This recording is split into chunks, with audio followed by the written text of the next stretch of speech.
सर्वांचं या मालिकेमध्ये सहर्ष स्वागत.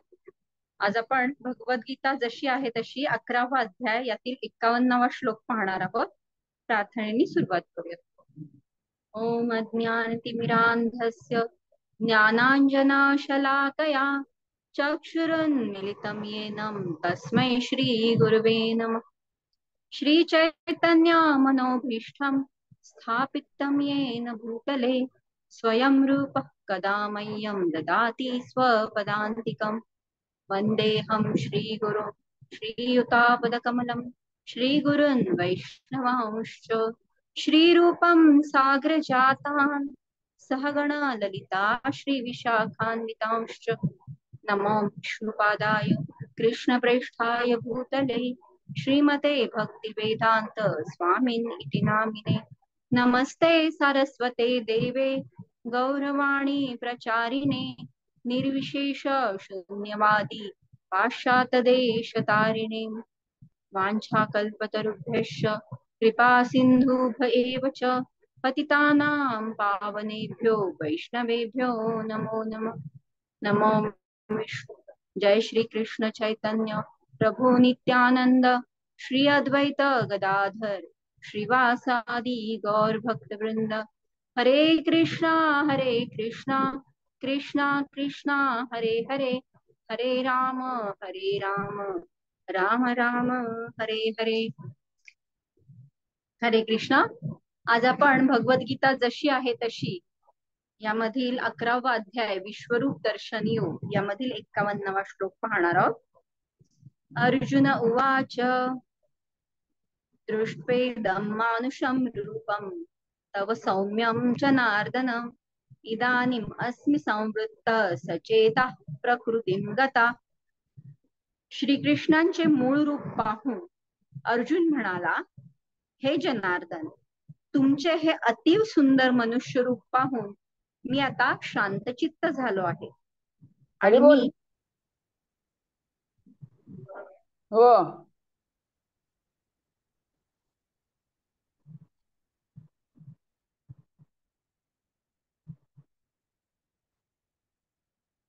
श्रीकृष्णांचे मूळ रूप पाहून अर्जुन म्हणाला, हे जनार्दन, तुमचे हे अतिव सुंदर मनुष्य रूप पाहून मी आता शांतचित्त झालो आहे आणि मी आपल्या पूर्वस्थितीवर आलो आहे.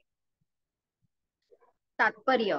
या श्लोकातील मानुषम रूपम शब्द स्पष्टपणे दर्शवितात की भगवान मूलतः द्विभुजधारी आहेत.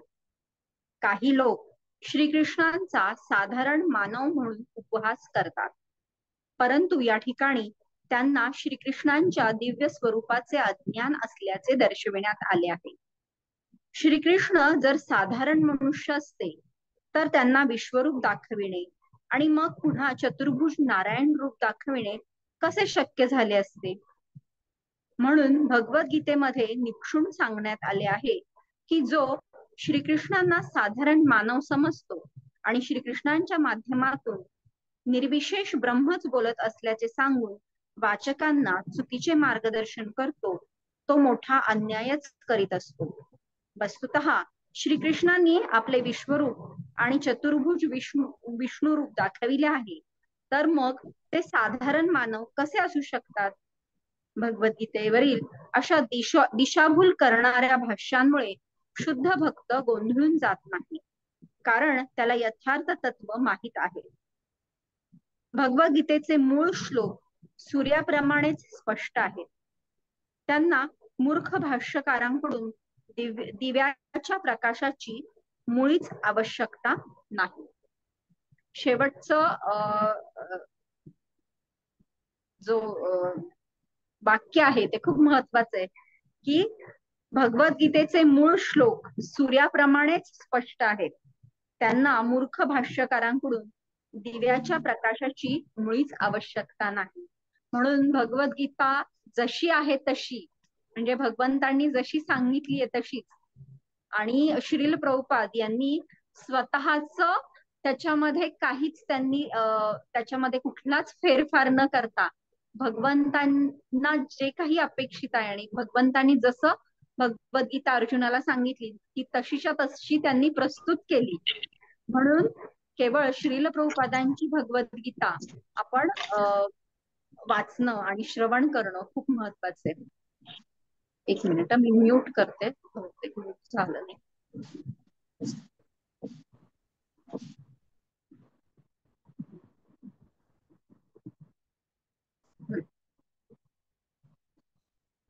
तर इथे अर्थ काय म्हटलाय की हे जनार्दन तुमचे हे अति सुंदर रूप मनुष्य रूप मी पाहून मी आता शांतचित्त झालो आहे असं अर्जुन म्हणतात. तर विश्वरूप दर्शन योगामध्ये आपल्याला माहितीये की भगवंतांनी त्यांचं विराट असं रूप दाखवलं आणि ते जे काळरूप किंवा विश्वरूप जे आहे तर ते कसं आहे की ते पाहून एक प्रकारची अर्जुनाच्या किंवा कुणाच्याही जर आपल्याला जर ते रूप दिसलं तर आपण कल्पना करू शकतो की आपल्या मनामध्ये सुद्धा एक प्रकारची भीती निर्माण होईल, एक प्रकारचं आश्चर्य निर्माण होईल. कारण या सगळ्या ज्या शक्ती आहेत भगवंतांनी त्या रूपामध्ये प्रकट केल्यात तर त्या आपल्या कल्पनेच्या बाहेरच्या शक्ती आहेत. त्यामुळे एक प्रकारचं खूप मोठं विस्मयकारी किंवा आश्चर्यचकित करणारं असं ते रूप आहे आणि अर्थातच भयावह असं रूप आहे. त्याच्यानंतर त्यांनी त्यांचं चतुर्भुज रूप दाखवलं, नारायण किंवा विष्णू रूप दाखवलं.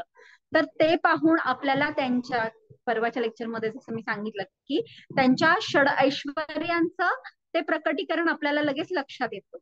आणि ही जी ऐश्वर्य पूर्ण रूपामध्ये पाहिल्यानंतर आपल्याला त्यांच्या प्रती एक आदरभाव निर्माण होतो.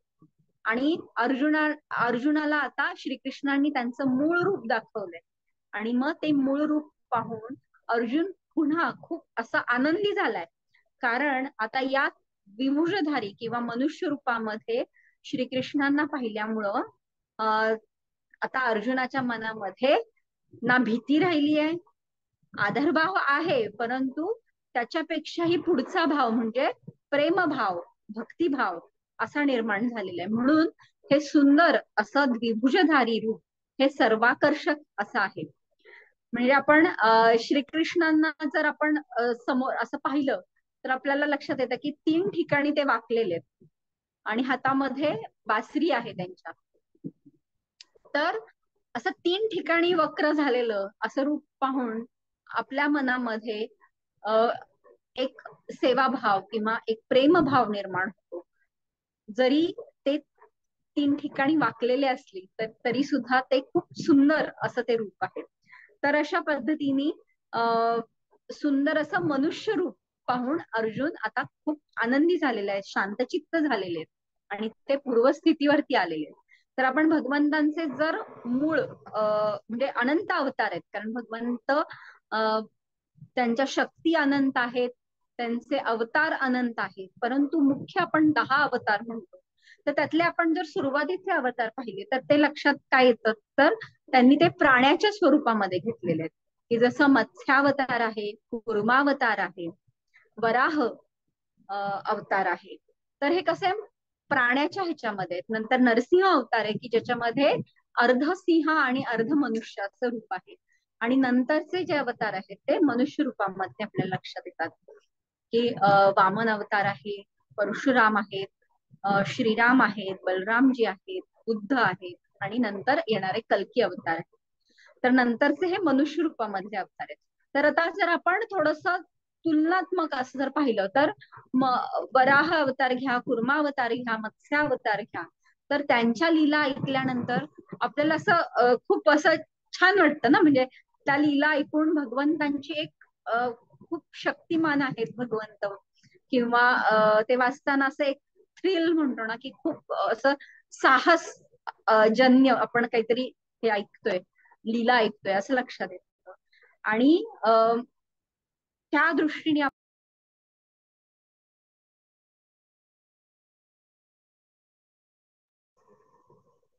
आणि ते पाहून आपल्याला भगवंतांचं एक शक्तिमान असं रूप लक्षात येतं. आणि नंतरच्या ज्या लीला आहेत वामन अवतार किंवा पुढच्या ज्या सगळ्या नरलीला आहेत श्रीरामांच्या आहेत, तर त्याच्यामध्ये आपल्याला त्या लीला ऐकताना आपण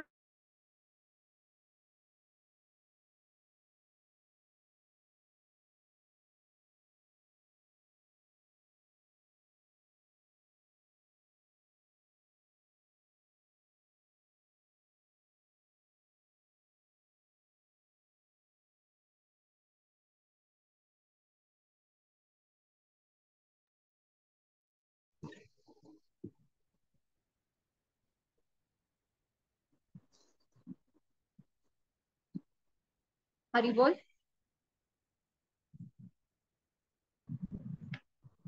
सॉरी, एक फोन आलेला. अं, तर पुढचे जे अवतार आहेत तर त्याच्यामध्ये आपण भगवंतांशी म्हणजे त्यांचे साहस दिसतच, शिवाय आपण एक प्रकारचे एक आदान प्रदान आपण अनुभवू शकतो.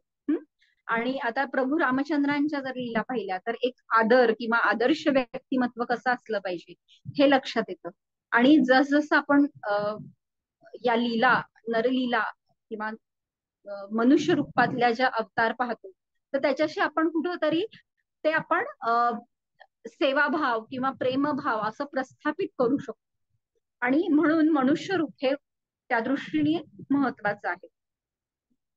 आता ह्याच्यामध्ये श्रील प्रभुपादांनी जे तात्पर्यामध्ये सांगितलंय तर त्याच्यामध्ये त्यांनी निराकारवादी जे म्हणजे निराकार भगवंत म्हणजे निर्गुण निराकार आहे असा जो एक प्रकारचा मायावादी तत्वज्ञान आहे किंवा निर्विशेषवाद आहे तर त्याला तिथं खंडन केलेले प्रभुपादांनी. आणि ते स्पष्टपणे म्हणतायत की हा श्लोक त्या दृष्टीने महत्वाचा कसा राहतो तर श्रीकृष्णांच्या माध्यमातून निर्विशेष ब्रह्मच बोलत असल्याचे सांगून वाचकांना चुकीचे मार्गदर्शन करतो तो मोठा अन्यायच करीत असतो असं स्पष्टपणे श्रील प्रभुपाद इथं म्हणतायत. तर आपण लक्षात घेऊ शकतो जर आपण एक सहज एक छोटासा विचार केला, अगदी लहान म्हणजे मी लहानपणी सुद्धा असा एक विचार करायचे, तर कुठल्याही लहान मुलाला जरी विचारलं तरी काय आपण विचारू शकतो की तुझ्या बाबांचं नाव काय, नंतर ठीक आहे मग तुझ्या आजोबांचं नाव काय, मग पणजोबांचं, खापर पंजोबा, मग असं असं पण मागे मागे मागे मागे गेलो तर असं एक लक्षात येतं की म्हणजे किती आपली म्हणजे कुठपर्यंत आपण म्हणजे आपण कल्पना पण नाही करू शकत. आणि मग असं कुठंतरी लक्षात येतं की कुठंतरी हा एक कॉमन असा मूळ स्रोत आहे की ज्याच्यामधून हे सर्व जीवांची निर्मिती झालेली आहे असं आपण सहजपणे लक्षात घेऊ शकतो.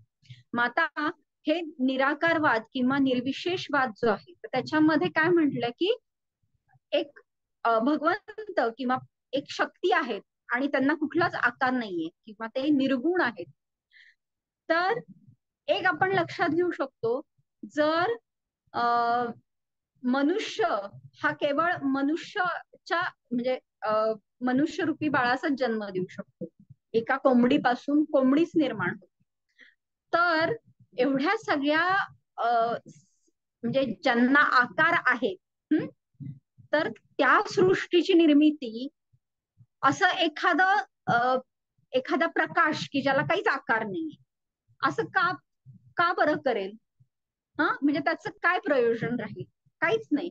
म्हणजे ज्याला स्वतःलाच आकार नाही तर तो साकार सृष्टी कशी काय बरं निर्माण करेल? हा साधा जर प्रश्न विचारला तर मग या निराकारवादी तत्वज्ञानाचं नक्कीच खंडन होऊ शकतं. कारण एक काहीतरी प्रयोजन पाहिजे ना, जो स्वतःच निराकार आहे त्याला काय बरं गरज आहे ना साकार स्वरूप काहीतरी निर्माण करायची.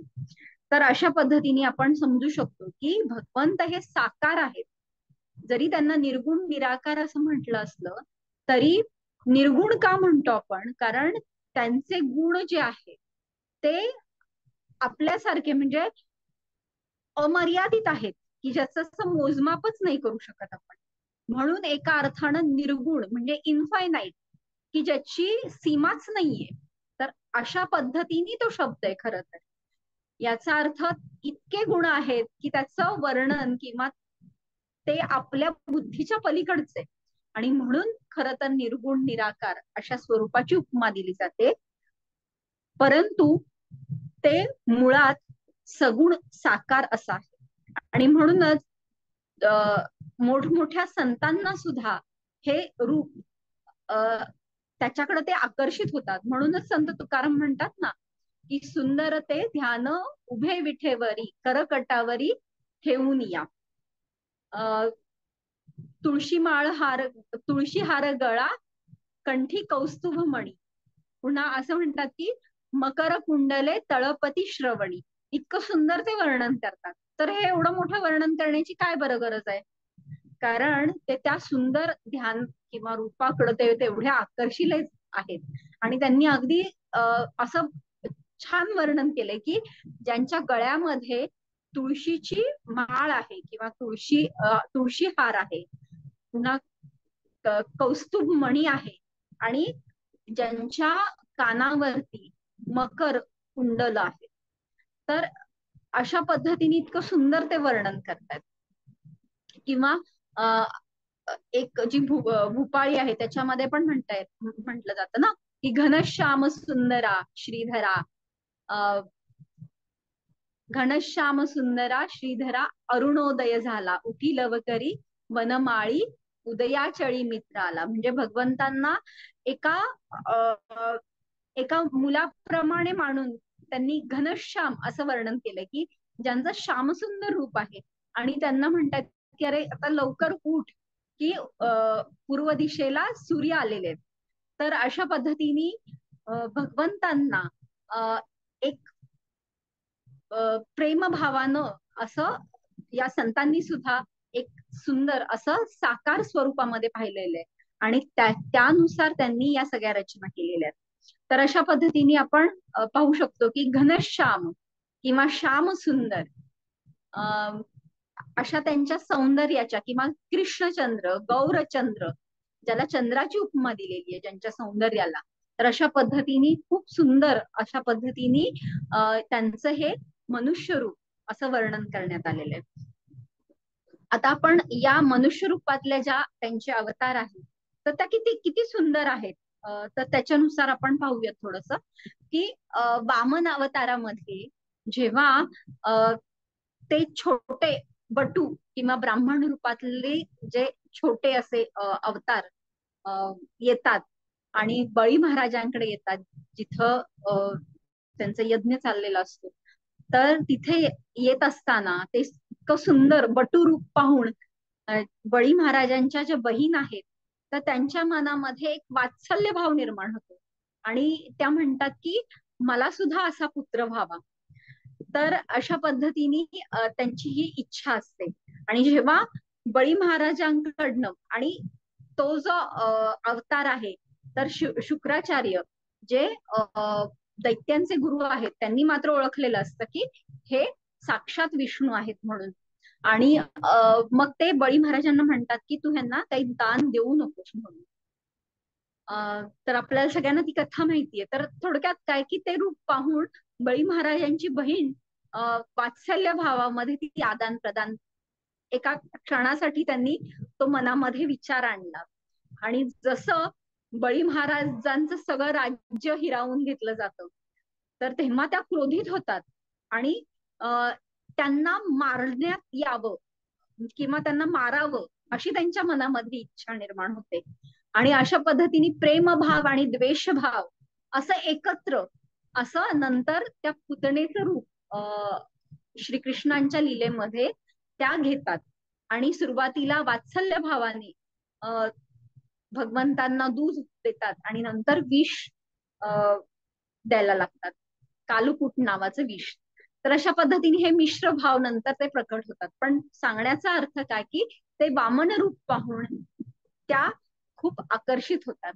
त्याच्यानंतर प्रभू रामचंद्र, तर आता प्रभुपादांनी जसं म्हटलंय की आपण मनुष्य रूपामध्ये असल्यामुळे आपण त्यांना एक साधारण मनुष्य म्हणून पाहतो, तर अशी चूक होऊ शकते. तर श्रीरामांच्या अवतारामध्ये पण आपण त्यांच्या लीलांचं वर्णन ऐकतो की जेव्हा विश्वामित्र मुनी हे त्यांना घेऊन जायला आलेले असतात, जे गुरुकुलामधनं नुकतेच बाहेर आलेले असतात असे श्रीराम आणि लक्ष्मणजी यांना जेव्हा ते राक्षसांचा वध करण्यासाठी म्हणून घेऊन जातात, तर तेव्हा दशरथ महाराज हे वात्सल्य भावानं असे वात्सल्य भावात असतात आणि त्या ह्याच्यामध्ये ते चिंतित होतात की अरे ही तर अगदी कोवळी मुलं आहेत म्हणून, माझा राम किती कोवळा आहे की तो कसा काय बरं या हे राक्षसांचा सामना करू शकेल, असं ते वात्सल्य भावामध्ये जातात. कारण त्यांनी तिथं भगवंतांचं हे कोवळं रूप पाहिलेलं आहे. आणि त्यांना भगवंत म्हणून ते जाणत नाहीयेत. तर कारण ते योगमायेने आवृत्त आहेत आणि त्या वात्सल्य भावामध्ये ते आदान प्रदान किंवा भगवंतांचं रक्षण करायला पाहिजे अशा ह्याच्यामध्ये ते असतात. आणि जेव्हा विविध असुरांचा जेव्हा वध होतो, केला जातो, आणि नंतर आपल्याला सगळ्यांना माहितीये की श्रीरामांना जसं वनवास होतो, तर तेव्हा सीतामाई, श्रीराम आणि लक्ष्मणजी हे जेव्हा वनवासात असतात, तर तेव्हा त्यांचं रूप पाहून शूर्पणखा सुद्धा आकर्षित होते आणि श्रीरामांबरोबर त्यांना विवाह करण्याची इच्छा होते किंवा त्यांना पती म्हणून ते हवे असतात. तर त्या रूपाकडे पाहून त्या सुद्धा, म्हणजे एक असुर सुद्धा इतक्या आकर्षित, असुर असून सुद्धा इतक्या आकर्षित होतात आणि मग मायावी शक्तीने त्या स्वतःच सुंदर अशा स्त्रीमध्ये रूप घेऊन त्यांना विचारणा करतात. आणि नंतर मग ही जी त्यांची इच्छा असते, कारण श्रीराम हे मर्यादा पुरुषोत्तम एकपत्नी व्रत असा अवतार आहे, म्हणून ती इच्छा ते जेव्हा श्रीकृष्ण लीलेमध्ये येतात, तर तेव्हा ह्याच शूर्पणखा कुब्जा म्हणून येतात आणि मग त्यांना केवळ स्पर्श केल्यानंतर त्या कुब्जेचं सुंदर अशा स्त्रीमध्ये परिवर्तन होतं. तर अशा पद्धतीने आपण पाहू शकतो की एक असुर असून सुद्धा त्या आकृष्ट झाल्या. श्रीरामांचं रूप पाहून मोठमोठे ऋषी सुद्धा की त्यांच्या प्रेमामध्ये असतात आणि ते म्हणतात की असे पती हवेत मला, आम्हाला. तर ही जी ह्या ऋषीमुनींची इच्छा आहे, तर ही इच्छा पुन्हा कृष्ण अवतारामध्ये श्रीरामजी पूर्ण करतात, की ज्याच्यामध्ये 16 सहस्त्र ज्या स्त्रिया आहेत, राजकन्या आहेत, ज्यांना नरकासुरानं त्यांचं अपहरण केलेलं असतं, तर त्यांच्या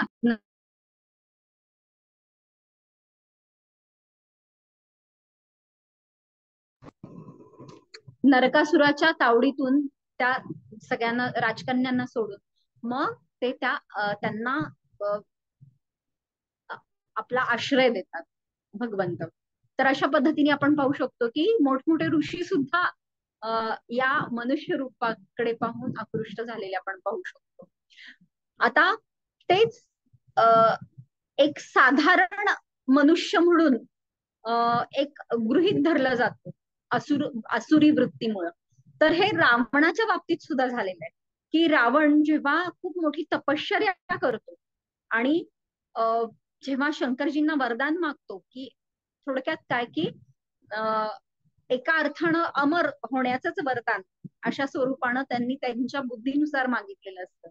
आणि कुणापासनं, जसं हिरण्यकश्यपूनी मागितलेलं असतं ना की ह्याच्यापासनं मला वध नको, त्याच्यापासनं, तसं रावण सुद्धा त्या पद्धतीने वर मागतात आणि फक्त ते मनुष्य रूप ह्याचा कुठंच उल्लेख करत नाही, कारण त्यांच्या दृष्टीने मनुष्य म्हणजे अगदी तुच्छ किड्याप्रमाणे, की अरे त्याच्यापासनं माझं रक्षण व्हावं, असं कसं काय बरं मी मागू शकतो, म्हणजे हा माझा अपमान आहे असं ते समजतात. आणि ते मनुष्य रूप किंवा एक कुठल्याही मनुष्याकडनं माझा वध होईल, होऊ नये असं मागतच नाही. आणि मग तिथे प्रभू रामचंद्र हे मनुष्य रूपामध्ये अवतरित झालेले आहेत. आणि मग आपल्याला माहितीये की रावणाचा कशा पद्धतीने वध होतो. तर एक असुर हा भगवंतांना केवळ एक साधारण मनुष्य म्हणून पाहतो. तर ही चूक होऊ शकते.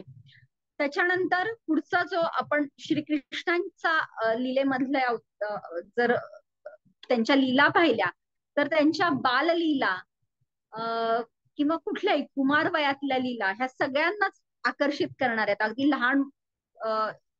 लहानांपासून वृद्धांपर्यंत सगळ्यांना आकर्षित करणाऱ्या अशा ह्या श्रीकृष्णांच्या लीला आहेत. म्हणजे कुरुक्षेत्रावरती ही जी भगवद्गीता सांगितलेली आहे, सांगत आहेत भगवंत अर्जुनाला, तर त्यांचं वय तेव्हा 125 वर्ष वय आहे आणि तरी सुद्धा ते एका सुंदर अशा युवकाप्रमाणे आहेत. तर त्यांच्या बाललीला आपल्याला माहितीये की ज्या बाललीला पाहण्यासाठी आणि त्यांच्या त्या लीलांचा आस्वादन घेण्यासाठी ह्या गोपिका खूप आसुसलेल्या आहेत आणि प्रत्येक वेळेस काही ना काही कारण काढून, कुठली ना कुठली तक्रार घेऊन माझं आज काय तर माझं मटकच फोडलं, माझं दहीच चोरलं, माझं लोणीच चोरलं, किंवा आमची वस्त्रहरण केले, अशा कित्येक तक्रारी घेऊन त्या सतत यशोदामाईंकडे येत असत. आणि त्याच्या मागचा उद्देश असा की त्या कथांचं आस्वादन, म्हणजे असं म्हणतात की वृंदावन मध्ये तक्रारी सुद्धा एक प्रकारचं म्हणजे काय म्हणतो आपण, श्रवण अशा पद्धतीनेच आहे. कारण या तक्रारी म्हणजेच भगवंतांच्या लीलांचं गुणगाण आहे खरं तर. आणि ते त्या ह्याच्यातनं, त्या माध्यमातनं ते करून त्या लीलांचं खरं तर स्मरण करतायत. आणि कुठं ना कधी ना कधी यशोदा माईच्या घरी आपल्याला ते बाळरूप आपल्याला पाहायला मिळेल. आणि हा एक त्यांचा उद्देश असतो.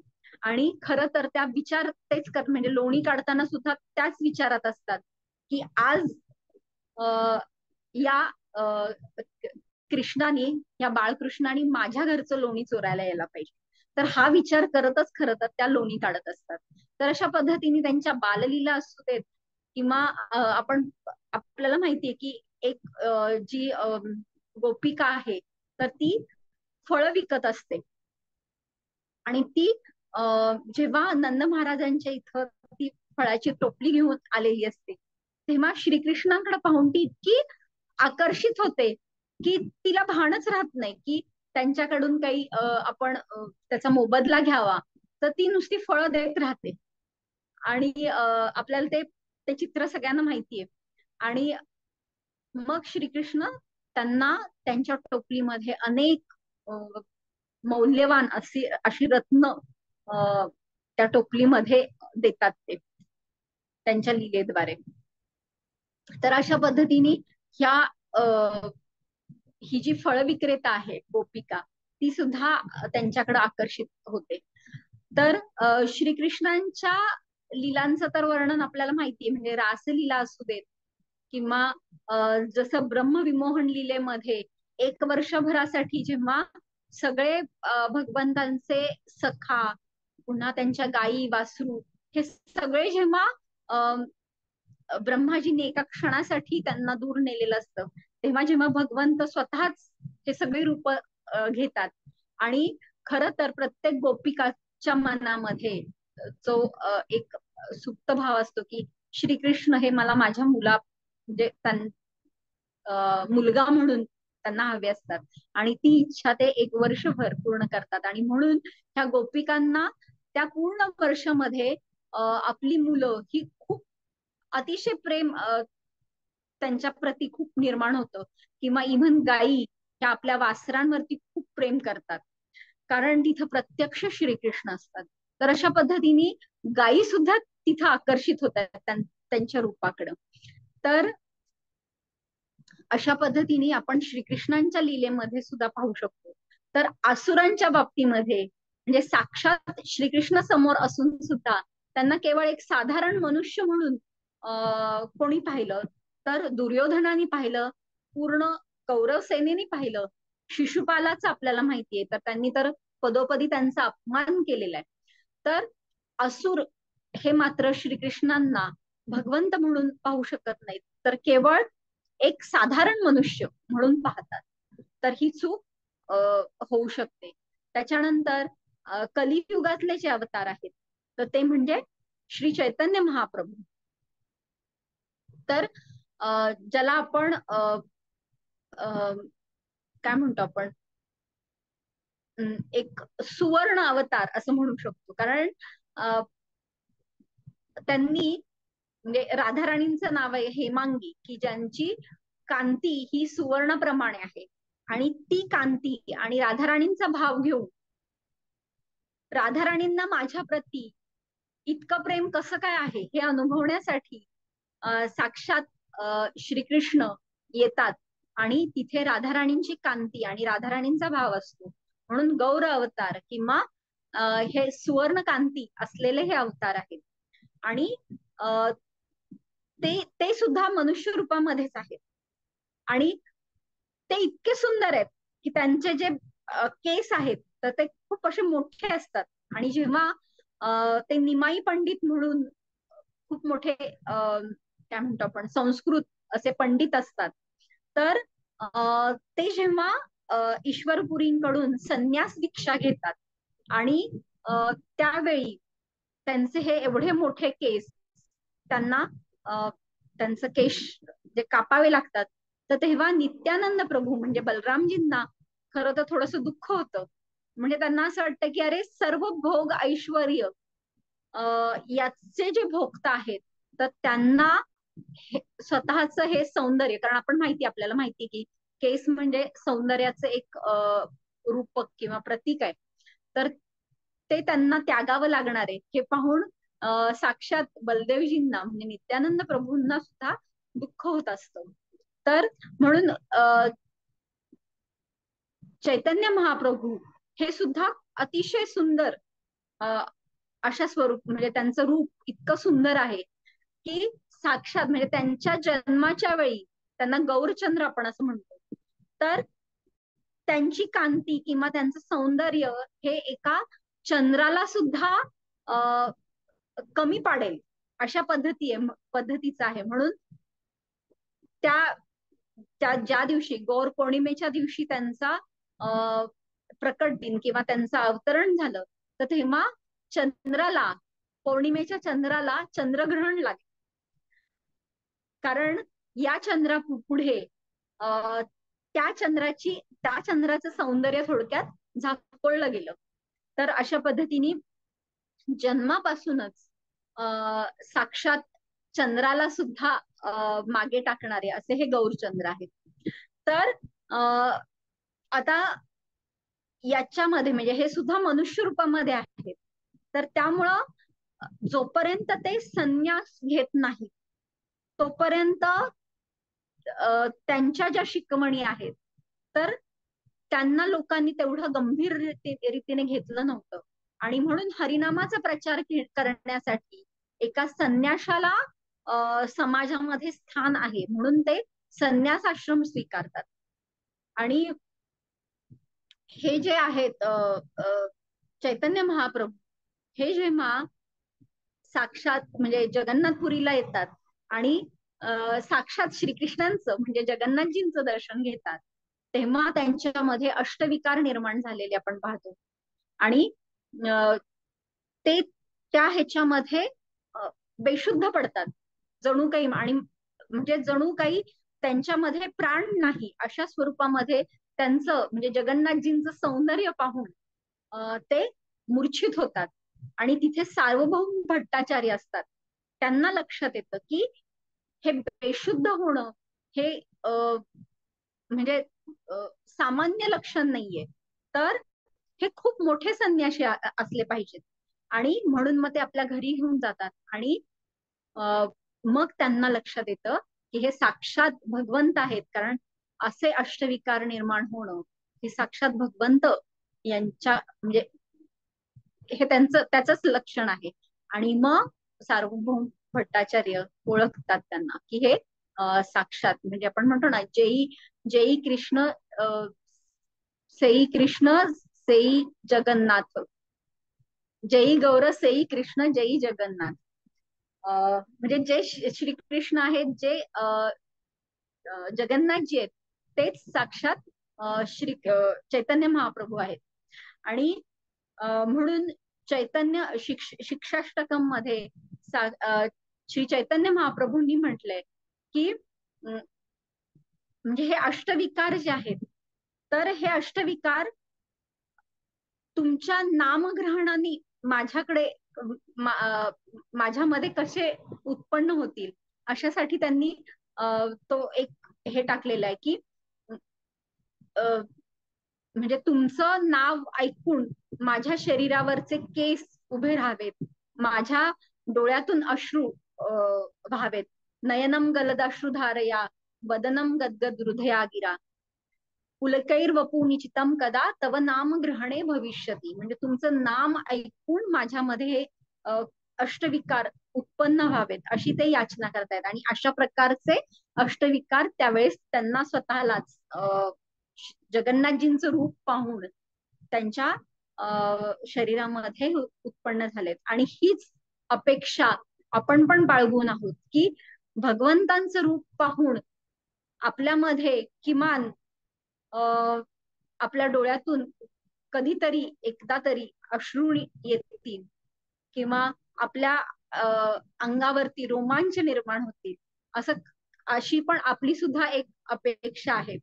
तर अशा पद्धतीने भगवंत हे विविध रूपामध्ये आहेत. जसं की जगन्नाथपुरीला जगन्नाथ जी आहेत, पंढरपूरला पंढरीनाथ आहेत, वृंदावन मध्ये जर आपण गेलो तर साक्षात श्रीकृष्ण आहेत. त्याच्यानंतर आपण इकडे साऊथ मध्ये गेलो तर बालाजी आहेत, उडुपी कृष्ण, असे भगवंतांचे विविध अवतार आणि विविध रूप आहेत. आणि कलियुगामधील नामरूप हे सुद्धा भगवंतांचे एक रूप आहे. तर जसं त्रेतायुगामध्ये साक्षात मूर्ती पूजा याला जास्त महत्व होतं, तसंच आपण पाहतो की आपल्या इस्कॉनच्या मंदिरामध्ये किंवा आता सुद्धा बऱ्याच ठिकाणी म्हणजे भरपूर मंदिरं आहेत.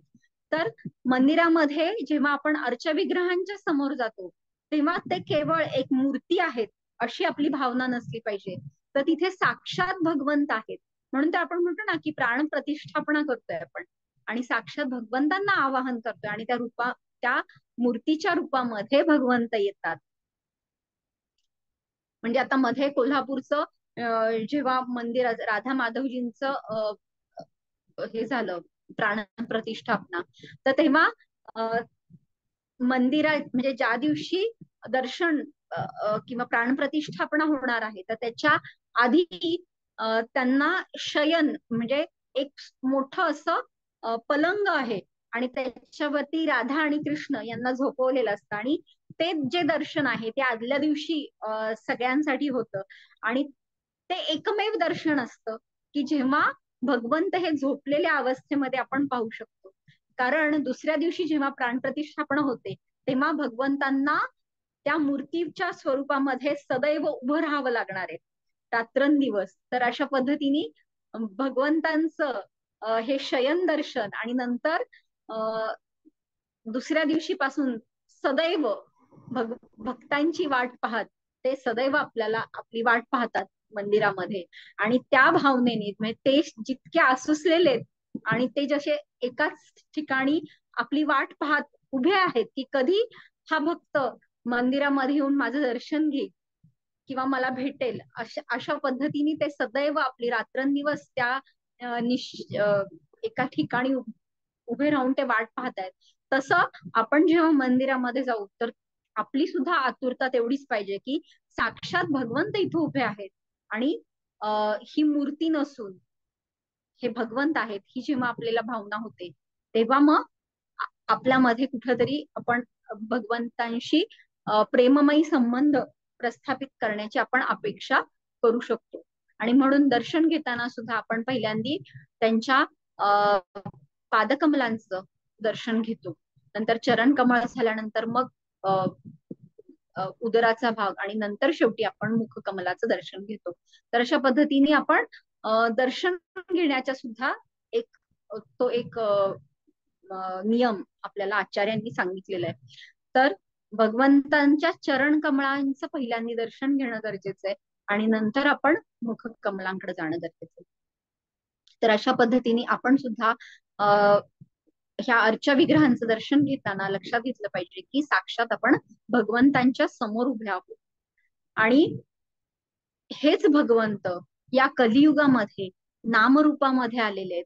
त्यामुळे जेव्हा आपण हरिनाम करणार आहोत तर तेव्हा हरिनाम प्रभू हे साक्षात आपल्या जिभेवरती नृत्य करतायत की जसं कालियाच्या फणांवरती भगवंतांनी नृत्य केलं तसं आपल्या जिभेवरती ते नृत्य करतायत. तर हा आपला भाव असणं गरजेचं आहे आणि त्या रूपामध्ये आपण भगवंतांना रोज पाहत आहोत आणि ती भावना घेऊन भगवंतांना आपण हरिनाम रूपामध्ये रोज पाहायचंय आणि त्या भावनेनी आपण आपल्या जिभेवरती भगवंत नृत्य करताना आपण पाहणं गरजेचं आहे.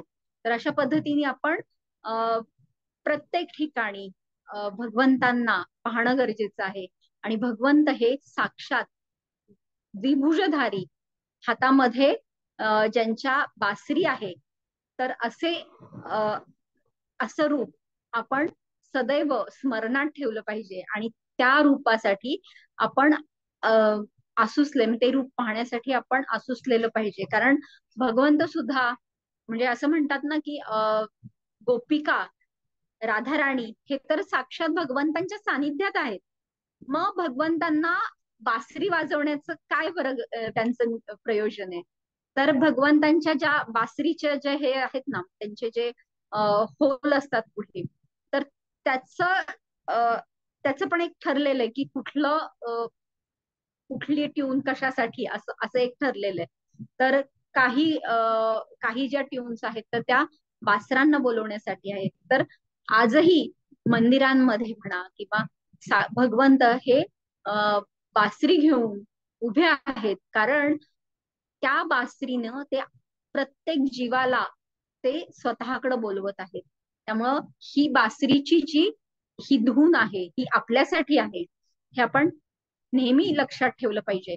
आणि आपण सुद्धा तेवढ्याच आतुरतेनं भगवंतांच्या भक्तिमय सेवेमध्ये, त्या प्रेममयी संबंधामध्ये आपण संलग्न होण्यासाठी आपण सुद्धा आपली साधना आणि सेवा त्या भावनेनं करणं गरजेचं आहे. तर अशा पद्धतीने आज आपण या श्लोकावरती विवेचन करण्याचा प्रयत्न केला.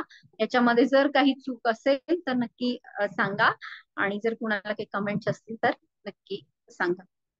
कुणाला काही प्रश्न असतील तर विचारू शकता. हरे कृष्ण. उद्या सुद्धा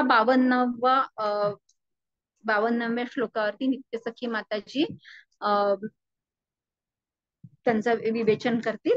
तर उद्या सुद्धा 2 वाजता सगळ्यांनी जॉईन. हरे कृष्ण.